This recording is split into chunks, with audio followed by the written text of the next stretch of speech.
قولوا آمنا بالله وما أنزل إلينا وما أنزل إلى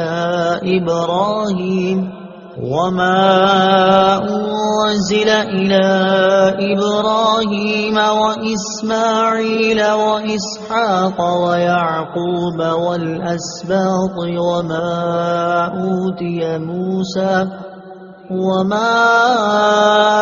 أوتي موسى وعيسى وما أوتي النبيون من ربهم لا نفرق بين أحد منهم ونحن له مسلمون۔ ترجمہ: اے مسلمانوں، تم کہو ہم اللہ پر اور جو ہماری طرف نازل کیا گیا ہے اس پر ایمان لائے، اور اس پر جو ابراہیم اور اسماعیل اور اسحاق اور یعقوب اور ان کی اولاد کی طرف نازل کیا گیا، اور موسیٰ اور عیسیٰ کو دیا گیا، اور جو باقی انبیاء کو ان کے رب کی طرف سے عطا کیا گیا، ہم ایمان لانے میں ان میں سے کسی کے درمیان فرق نہیں کرتے، اور ہم اللہ کے حضور گردن رکھے ہوئے ہیں۔ قولو، تم کہو۔ تفسیر صراط الجنان میں ہے، یہاں انبیاء کرام علیہ الصلوۃ والسلام سے متعلق چند باتیں یاد رکھیں۔ نمبر 1، تمام انبیاء علیہ الصلوۃ والسلام اور تمام کتابوں پر ایمان لانا ضروری ہے۔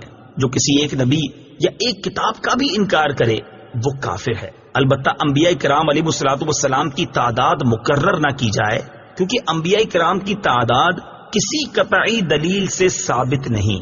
نمبر 2، انبیاء کرام علیہ الصلوۃ والسلام کے درجوں میں فرق ہے، جیسا کہ تیسرے پارے کے شروع میں ہے، مگر ان کی نبوت میں فرق نہیں۔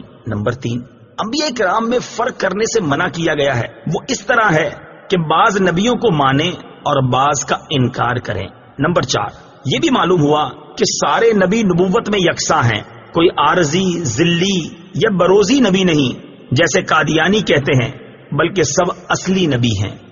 فَإِنْ آمَنُوا بِمِثْلِ مَا آمَنْتُمْ بِهِ فَقَدِ اهْتَدَوْا وَإِنْ تَوَلَّوْا فَإِنَّمَا هُمْ فِي شِقَاقٍ فَسَيَكْفِيكَهُمُ اللَّهُ وَهُوَ السَّمِيعُ الْعَلِيمُ۔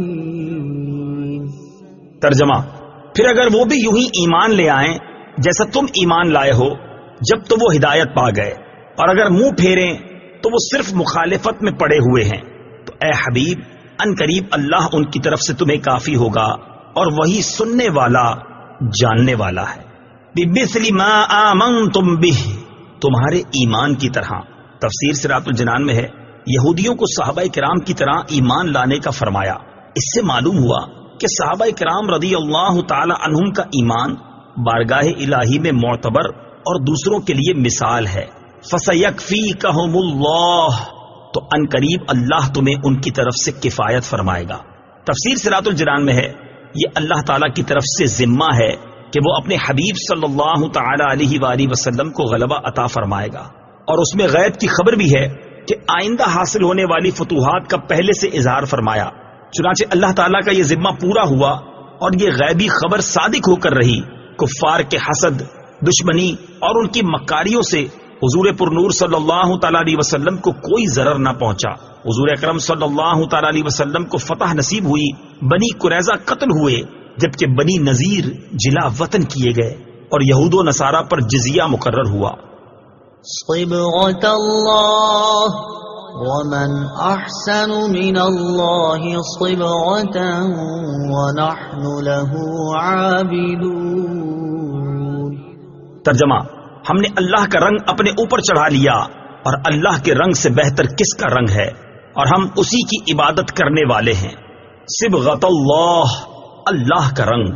تفسیر صراط الجنان میں ہے، جس طرح رنگ کپڑے کے ظاہر و باطن میں سرایت کر جاتا ہے، اس طرح اللہ تعالیٰ کے دین کے سچے عقائد ہمارے رگ و پے میں سما گئے ہیں۔ ہمارا ظاہر و باطن اس کے رنگ میں رنگ گیا ہے۔ ہمارا رنگ ظاہری رنگ نہیں جو کچھ فائدہ نہ دے، بلکہ یہ نفوس کو پاک کرتا ہے۔ ظاہر میں اس کے آثار ہمارے اعمال سے نمودار ہوتے ہیں۔ عیسائیوں کا طریقہ تھا کہ جب اپنے دین میں کسی کو داخل کرتے یا ان کے یہاں کوئی بچہ پیدا ہوتا تو پانی میں زرد رنگ ڈال کر اس میں اس شخص یا بچے کو غوطہ دیتے اور کہتے اب یہ سچا عیسائی ہو گیا۔ اس کا اس آیت میں رد فرمایا کہ یہ ظاہری رنگ کسی کام کا نہیں۔